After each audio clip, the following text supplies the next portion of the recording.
Tenía 12 años, estaba solo, y por primera vez en años, alguien lo llamó un regalo. Julian no creía en milagros. Pero cuando los Henderson entraron en ese hogar comunitario y le dijeron, ya no tienen que tener miedo. Quería creerles desesperadamente. Sonrieron como personas que habían conocido el desamor. Lo llamaron especial. Dijeron que el pasado había terminado, que merecía una habitación, una familia, un futuro. Para un niño que había pasado de un hogar de acogida a otro, cuya rareza había sido calificada de todo, desde una fase hasta un problema, esto parecía un rescate. Pero el rescate no era lo que le esperaba, porque el rescate no venía con un macho llamado Tyler. Tyler era el hijo biológico de los Henderson. Misma edad, mismo curso, incluso los mismos rizos castaño claro, como si hubieran estado destinados a ser gemelos en otra vida. Pero ahí terminaba el parecido. ¿Dónde? Julian era callado, Tyler era ruidoso. ¿Dónde? Julian era pensativo, Tyler era cruel. Y donde Julian era alegre, silencioso, tímido. Ni siquiera hablaba en voz alta. Tyler era el chico que cerraba de golpe su casillero cuando alguien vestía de rosa para ir a la escuela. En su segunda semana en casa de los Henderson, Julian descubrió lo que pasó cuando Tyler sacó una mala nota. Llegó a casa, furioso, tiró su mochila al suelo y le dio un puñetazo en el pecho a Julian tan fuerte que no pudo respirar. Sin previo aviso, sin motivo. Solo dolor. Julian no se lo contó a nadie. Todavía no. No quería que lo llamaran desagradecido o peor aún, mentiroso, así que cojeaba lentamente por la casa, usaba mangas largas incluso en el calor, reprimió su dolor y sonrió cuando le preguntaban si todo estaba bien. Entonces Tyler encontró el diario. Era viejo, maltratado, con tinta azul descolorida y páginas llenas de secretos que Julian nunca quiso compartir. En ella había cartas que una vez le había escrito a su yo futuro. Cartas que susurraban cosas como, espero que algún día pueda tomarle la mano a alguien en público. O, me pregunto si a mi esposo le gustará cocinar. Sin nombres, sin etiquetas, solo silenciosas esperanzas de un chico tranquilo. Pero eso fue suficiente. Después de esa noche, los Henderson nunca volvieron a ser los mismos. Las cálidas sonrisas se desvanecieron. Los abrazos se volvieron rígidos. Dejaron de decir cosas como, estamos orgullosos de ti. Y empezaron a decir, concéntrate en tus estudios. Julian pensó que tal vez lo mandarían lejos. Pero no lo hicieron. Se lo quedaron. Y eso debería haber sido un consuelo. Pero no lo fue, porque Julian empezó a notar algo extraño. Cada vez que sacaba una buena nota en un examen, Tyler volvía a casa con elogios. Cuando Julian ganó la feria de ciencias, lo invitaron a cenar. Incluso escribió ensayos con sus propias metáforas. Su propia voz se presentaba bajo el nombre de Tyler. Y cuando él lo cuestionaba, la señora Henderson le ponía una mano suave en el hombro y le decía, quieres a tu hermano, ¿verdad? Esto es lo que hacen las familias. Nos apoyamos mutuamente. Tyler necesita esto más que tú. Julian quería creerle. Deseaba tanto formar parte de algo que ignoró el dolor en sus entrañas. Se decía a sí mismo que era amor. Que tal vez así era como se sentía una familia. Pero por las noches, no podía dormir. Recordaba la expresión de Tyler al leer ese diario. La forma en que apretaba los puños, la forma en que reía al tirarlo a la basura. Página a página, Julian empezó a comprender algo que le heló la sangre. No lo adoptaron porque lo quisieran. Lo adoptaron porque hacía que Tyler se viera mejor. Y esa comprensión le abrió algo en su interior. Aún no lo sabía, pero este no era el final de su historia.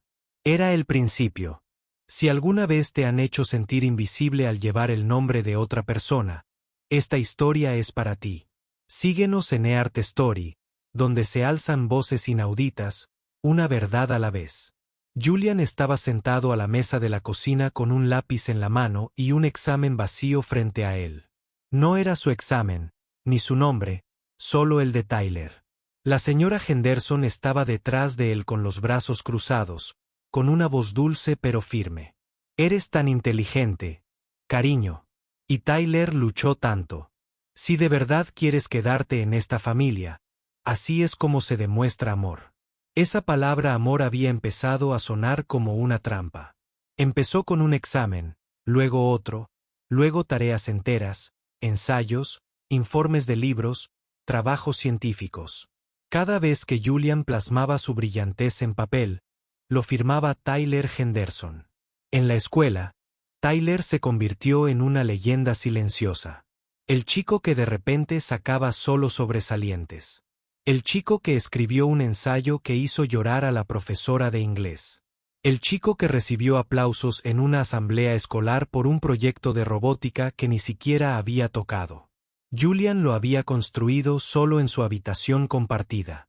Y cada vez que Tyler llegaba a casa con zapatillas nuevas, una computadora portátil y elogios, conseguía una plaza en el programa para superdotados. Una reunión con un reclutador universitario lo conseguía todo.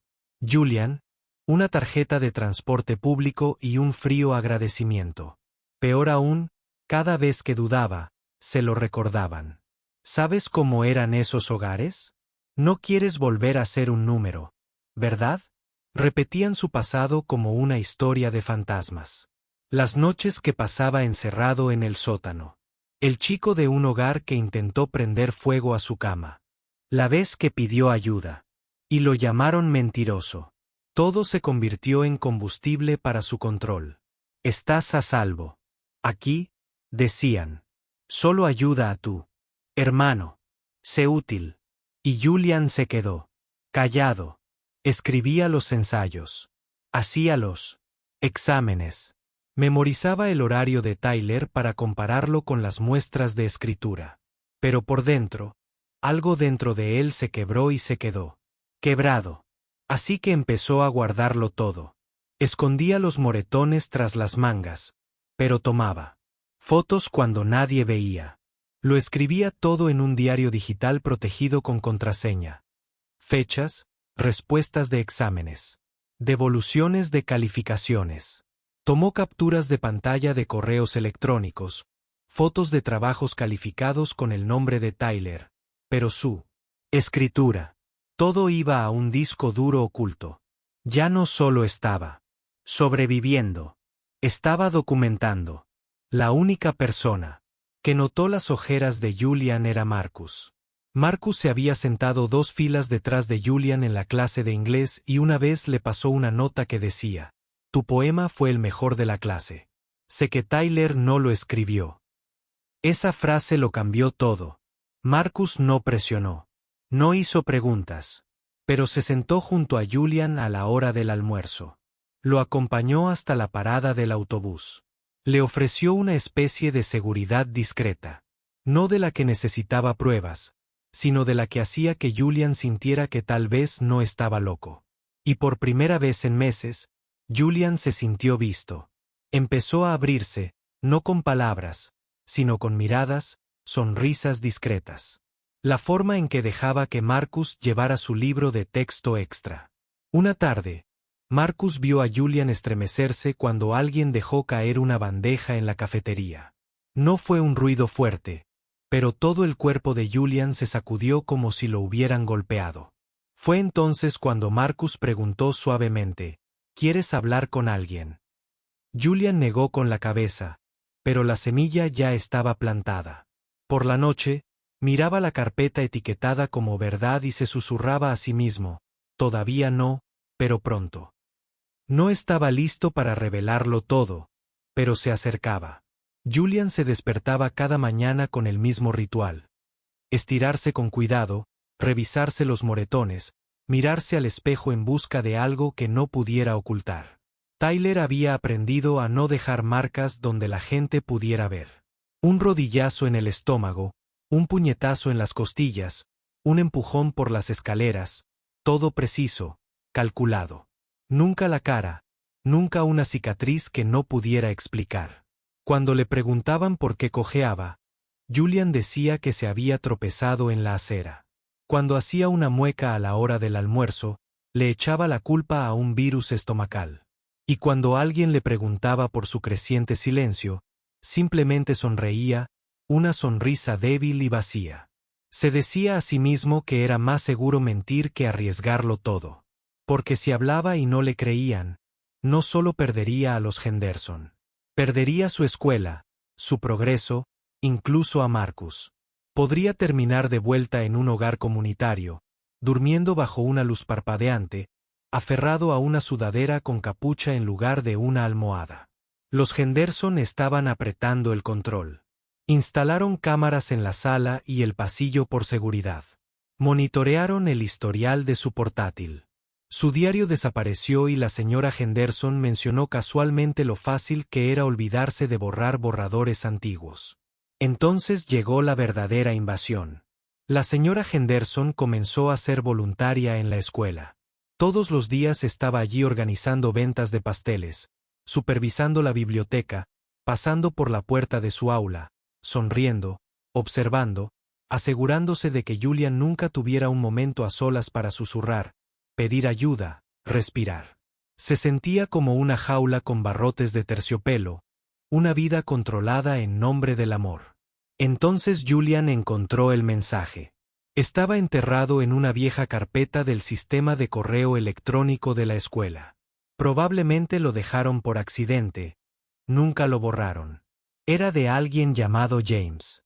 El mensaje era corto, enviado hacía años. Un nombre, un pedido de ayuda y 2 fotos adjuntas, radiografías, una muñeca fracturada y una costilla rota. Ambas lesiones sufridas bajo el techo de los Henderson. Julian investigó más a fondo. Encontró el antiguo perfil de James en el sistema. Apenas tocado. Sin fotos, solo notas. Ubicación interrumpida. Problemas de comportamiento. Se escapó. Pero Julian ahora sabía la verdad. James no había sido inestable. Lo habían quebrado las mismas manos en la misma casa. Julian logró rastrear a James a través de un foro anónimo para exjóvenes de acogida. Tardó semanas, pero una noche apareció un mensaje de respuesta. Recuerdo a Tyler. Todavía me despierto con el sonido de ese bate. Si sigues ahí, sal o avísame. James. Vivía en un refugio ahora, diagnosticado, con TEPT, y seguía mirando por encima de su hombro. Julian miró la pantalla. Durante un largo rato, con el corazón latiéndole con fuerza, porque James no era un fantasma del pasado. Era un futuro que Julian acababa de evitar por poco. Julian había pensado que lo estaban señalando. Pero la verdad era peor. Él no era especial para los Henderson. Era justo el siguiente. Solo otro cerebro que explotar, otro nombre que borrar, otra sombra que silenciar. Empezó a despertarse. En mitad de la noche, aferrándose a sus sábanas como a una armadura. Cada crujido en el pasillo lo hacía estremecer. Guardaba sus copias de seguridad en una carpeta escondida debajo de su cama y copias cifradas almacenadas en una cuenta en la nube que solo Marcus conocía. Pero ni siquiera Marcus lo sabía todo. No sabía cómo Julian programaba ahora sus duchas para que nunca lo pillaran en una toalla. O cómo escribía. Nota correos electrónicos falsos haciéndose pasar por Tyler para profesores que querían aclaraciones. O como a veces Julian se miraba al espejo del baño y susurraba, no eres invisible. Solo para asegurarse de que su voz seguía funcionando. Porque la mentira no solo estaba en las notas, sino en cómo Julian había empezado a desaparecer de su vida. Julian ya no se inmutaba cuando Tyler pasaba. Observaba. Calculaba. Se adaptaba. El miedo había dejado de dominarlo. En su lugar, había algo más frío, más astuto, un plan. Comenzó el día en que Marcus trajo a Sarah a escena. Sarah había salido con Tyler el año anterior. Dulce, de voz suave, siempre rodeada de gente. Pero detrás de sus ojos brillantes se escondía una chica que una vez pilló a Tyler copiando en un examen de álgebra y lo pagó con la pantalla rota de su teléfono en silencio. La hermana de Sarah, Catherine, estudiaba Derecho. Cuando escuchó la historia de Julian, no lloró. Pidió pruebas. Así que Julian le enseñó todo. Los moretones fotografiados en el espejo. Las tareas escritas a mano, pero con el nombre de Tyler. Correos electrónicos reenviados. Capturas de pantalla del calendario. La confesión de Tyler. Grabada una noche en la que despotricó a gritos mientras jugaba videojuegos. Julian había dejado su teléfono con notas de voz debajo de la cama. Catherine no solo le creyó. Planificó el siguiente paso. Julian creó una cuenta privada en la nube, oculta y cifrada. Todo estaba duplicado, ordenado y organizado. Desde las tareas escolares hasta los extractos bancarios, incluyendo los pagos mensuales que recibían los Henderson por acogerlo, dinero que supuestamente cubría ropa, libros y comida. Sin embargo, Julian seguía usando zapatos de segunda mano y preparaba pan para el almuerzo mientras Tyler lucía relojes nuevos. Encontraron los recibos. Rastrearon los aparatos electrónicos y los artículos de lujo hasta la casa de los Henderson, comprados con estipendios del gobierno. Catherine elaboró una cronología. Sarah habló con antiguos profesores. Marcus contactó a exalumnos que tenían vagos recuerdos de James, el chico anterior a Julian, el de los huesos rotos y sin despedida. No era solo una casa de abusos. Era un sistema, pulido, rentable, casi perfecto hasta que empezaron a aparecer las grietas. Una mañana, el profesor de inglés le pidió a Tyler que explicara la metáfora de su ensayo premiado. Titubeó, murmuró y parpadeó con fuerza. La expresión del profesor pasó de confusa a perturbada. Esa tarde, llamaron a Julian a la oficina del director, pero no para castigarlo. Querían claridad. El director le preguntó si había ayudado a su hermano con el trabajo. Julian no respondió, solo sonrió, se levantó y salió. Como ya no había palabras, los Henderson intentaron negociar. Esa noche, sentaron a Julian a la mesa del comedor. Por primera vez en meses, se oyeron voces suaves, disculpas, promesas. Si ayudas a Tyler con los exámenes SAT, el señor Henderson dijo, cubriremos tu matrícula universitaria, beca completa, la universidad que quieras. Julian los miró fijamente. En ese momento se dio cuenta de algo. No les importaba si se agotaba, si se arruinaba. Solo les importaba extraerle lo último de su brillantez antes de que se fuera. No era de la familia. Era una transacción. Se levantó y dijo en voz baja, ya entré a la universidad. Esta vez escribí mi propio ensayo con mi nombre.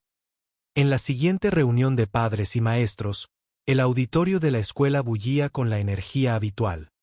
Aplausos, horarios, anuncios. Pero cuando Julián levantó la mano e hizo una simple pregunta, ¿qué pasa cuando a un estudiante se le otorgan becas por un trabajo que no hizo? La sala quedó en silencio. El director levantó la vista. Los profesores intercambiaron miradas. Tyler se removió en su asiento. Julián no necesitó decir más. Todavía no. Pero el silencio que se hizo a su paso fue más fuerte que cualquier grito. A Julián nunca le gustaron los hospitales, pero ahí fue donde encontró a James.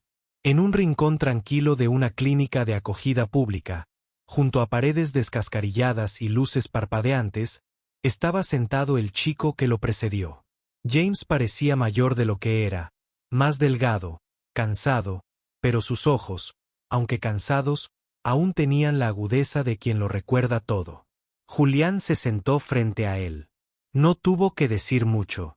James miró la carpeta en las manos de Julián y asintió. Lo tienes todo.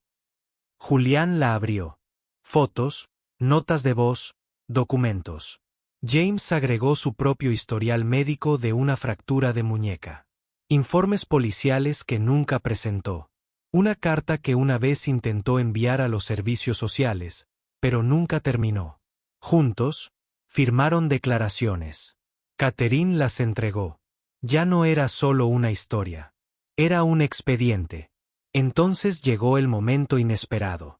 En una pequeña cena de becas organizada por una fundación educativa local, Julian fue invitado a hablar. Había presentado un ensayo sobre resiliencia, identidad y ser invisible. Ganó el primer lugar. Los abuelos de Tyler eran donantes de esa misma fundación. Se encontraban entre la multitud sonriendo con orgullo junto a Tyler, ajenos a la tormenta que se avecinaba. Después del discurso de Julian, se acercaron a felicitar a Tyler por su arduo trabajo. Tyler se quedó paralizado. Julian, de pie cerca, sonrió. Lightly, el abuelo, le hizo una pregunta de matemáticas del ensayo. Julian la respondió sin dudarlo. La abuela parpadeó. Pero, ¿tú o no Tyler? Respondió Julian. Con suavidad. No, yo soy quien escribió el ensayo, resolvió la ecuación, se ganó el asiento. La confusión se convirtió en horror. Las miradas pasaron de Julian a Tyler. El chico, antes tan seguro de su brillantez prestada, se desmoronó en tiempo real. No, ¿entiendes? Espetó Tyler. Me lo dijeron. Ni siquiera quería. Demasiado tarde. La verdad se derramó de su boca como veneno. Los Henderson fueron denunciados. Su licencia para Foster fue revocada. Se abrieron investigaciones por fraude financiero. El testimonio de James condujo a más indagaciones. Y por primera vez, Julian se liberó del silencio. Fue ubicado en un nuevo hogar. No era una parada temporal, ni una celda de detención, sino un lugar que olía a café por la mañana y sonaba como Marcus riéndose en la cena. Sus padres, sus verdaderos padres, lo llamaban hijo sin compromiso. Solicitó ingreso a la universidad con su nombre, fue aceptado y obtuvo una beca completa. Sin alias ni mentiras. Años después, la historia de Julian se incluyó en los manuales de capacitación para la reforma del sistema de acogida. Su diario digital se convirtió en una herramienta de enseñanza. Las escuelas comenzaron a crear sistemas para detectar la suplantación académica. A James le ofrecieron alojamiento y apoyo para la salud mental. Finalmente, su nombre quedó limpio. Entonces llegó un mensaje de Tyler. No sabía que llegaría tan lejos. Lo siento, pero por favor, di algo. Julian se quedó mirando la pantalla. No respondió. Pero unos meses después, los abuelos de Tyler hicieron un anuncio. Habían creado un fondo de becas para jóvenes LGBTQ y en acogida que demostraran un potencial académico excepcional. A petición suya, una persona se encargaría de seleccionar a los destinatarios. Julian aceptó porque sabía lo que significaba ser brillante y olvidado, talentoso y explotado, solo y aún sobreviviendo. Ahora estaba eligiendo quién sería visto y quizás quien no tendría que luchar tanto. ¿Alguna vez has ayudado a alguien a brillar mientras se escondía en la oscuridad? Si esta historia te conmovió, cuéntanos en los comentarios qué significa finalmente ser visto. Sigue a eArt Story para más historias sinceras de resiliencia, identidad y poder recuperado. Tu voz pertenece aquí.